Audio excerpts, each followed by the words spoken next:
Joe Reed of the Island Bakery on the Isle of Mull, lovely sunny Isle of Mull today.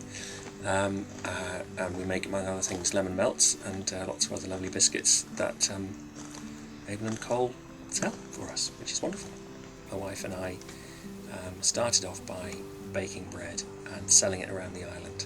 At that time, we were fresh out of uni. I was coming home. I met Dawn and dragged her back to the Isle of Mull, which she naively thought would be good fun.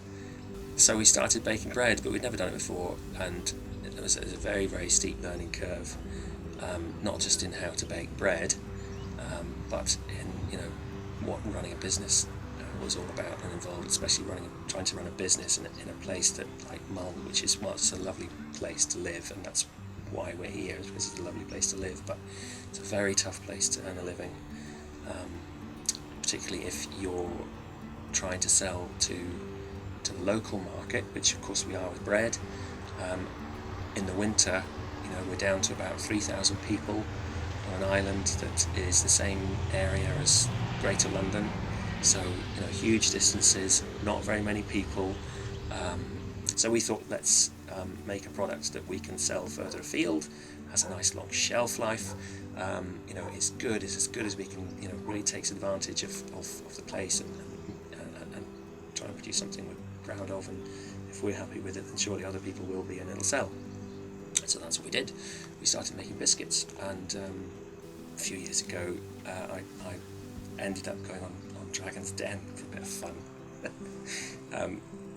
Not because I had any hope or desire to have a dragon involved in my little business, but because somebody asked me at a trade show, I thought that'd be fun. Let's give that a bash.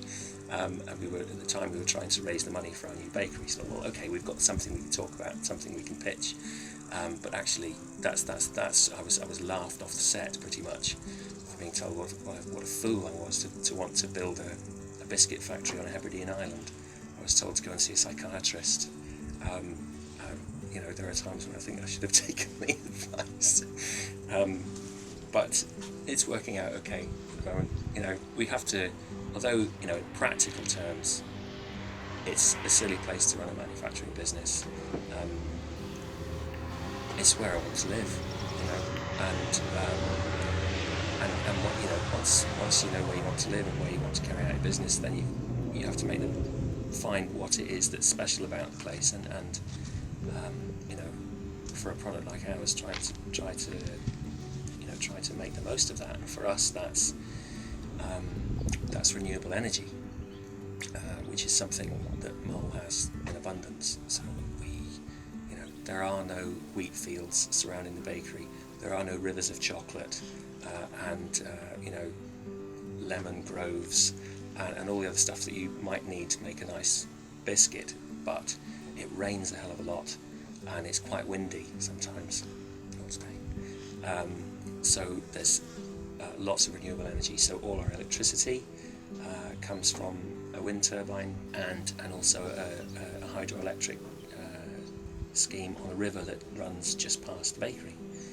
These are two things that my brother has done, so we get our electricity from two renewable sources. And then in addition to that, we heat our ovens with wood chip.